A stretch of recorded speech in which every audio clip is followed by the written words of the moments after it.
Hello friends, welcome to Rainbow Flavors. இன்னைக்கு நம்ம ஒரு சூப்பரான ஸ்வீட் ரெசிபி தான் பார்க்க போறோம். அது என்னதுன்னா பன்னீர் கோகனட் பால்ஸ். இத கம்மியான இன்கிரிடியன்ட் வச்சு தான் செய்ய போறோம். ரொம்ப குயிக்காவும் செஞ்சு முடிச்சிரலாம். இப்போ வாங்க நம்ம அதை எப்படி பண்றதுன்னு பாத்துறலாம்.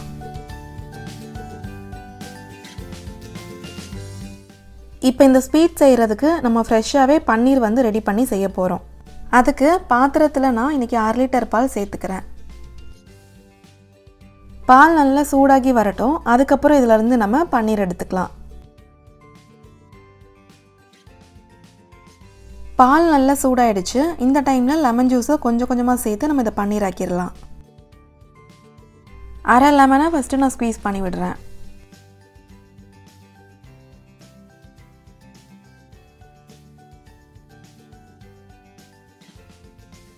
பாருங்க, பால் திரிய ஆரம்பிச்சிருச்சு.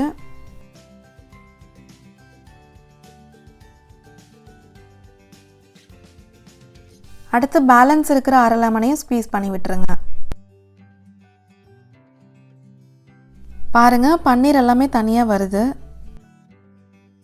லெமன் ஜூஸ்க்கு பதிலாக வினிகரை யூஸ் பண்ணி கூட இது நீங்கள் பன்னீர் ஆக்கலாம்.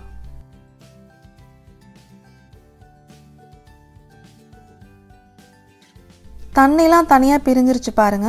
பன்னீருமே தனியாக வந்துருச்சு. இப்போ இதை நம்ம வடிகட்டி எடுத்துக்கலாம். இது மேலே ஒரு கிளாத்தை விரிச்சிட்டு அதில் நம்ம பன்னீரை வடிகட்டிடலாம்.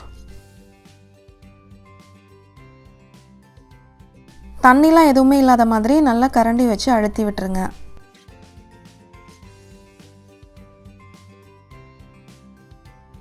இதில் நல்லா ஃப்ரெஷ் தண்ணி சேர்த்து நல்லா வாஷ் பண்ணி எடுத்துக்கலாம்.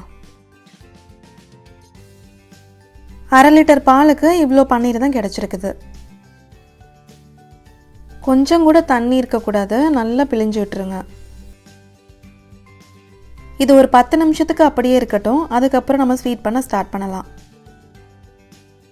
10 நிமிஷத்துக்கு அப்புறம் இதை நம்ம ஓப்பன் பண்ணி பார்க்கலாம். பாருங்கள், பன்னீர் ரெடி ஆகிடுச்சு.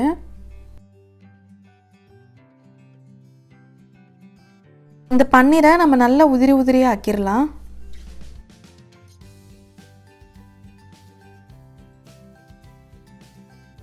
இதை மெஷர்மெண்ட் கப்பில் பார்த்திங்கன்னா இதில் 1 கப் வருது. இப்போ இதை திருப்பி அதே பவுலில் சேர்த்துடலாம். இதுக்கு பதிலாக நீங்கள் டைரெக்டாக கடையில் வாங்குகிற பன்னீராக இருந்துச்சுன்னா அதை கேரட் துருவலில் துருவிட்டு சேர்த்துக்கோங்க. எந்தவித கட்டியும் இல்லாமல் இதை நல்லா உடச்சி விட்டுருங்க.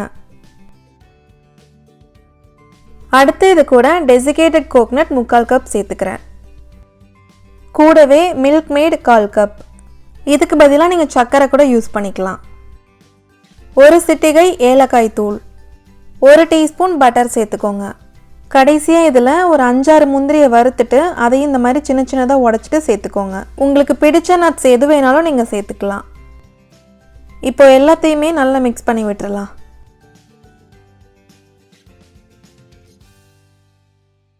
மிக்ஸ் பண்ணி விட்டாச்சு. இப்போ நம்ம இதை குட்டி குட்டி பால்ஸாக பிடிச்சு வச்சிடலாம். கையில் பட்டர் இல்லைன்னா கீ அப்ளை பண்ணிக்கோங்க. அப்போ தான் உருண்டை பிடிக்க ஈஸியாக வரும். பாருங்கள், பால் மாதிரி பிடிச்சதுக்கப்புறம் ஒரு பிளேட்டில் கோகனட் பவுடர் வச்சுட்டு இது மேலே கோட் பண்ணி எடுத்துக்கலாம். அவ்வளோதான். இதே மாதிரி நம்ம எல்லா பால்ஸையுமே ரெடி பண்ணிடலாம். இதை கார்னிஷ் பண்ணுறதுக்கு மேலே ஒரு பிஸ்தா வைக்கிறேன்.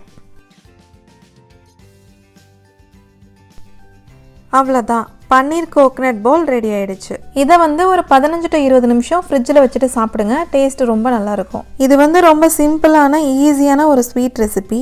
கண்டிப்பாக இதை நீங்களும் ட்ரை பண்ணி பாருங்கள். உங்களுக்கு இந்த வீடியோ பிடிச்சிருந்தா மறக்காமல் சப்ஸ்கிரைப் பண்ணுங்கள். தேங்க்யூ.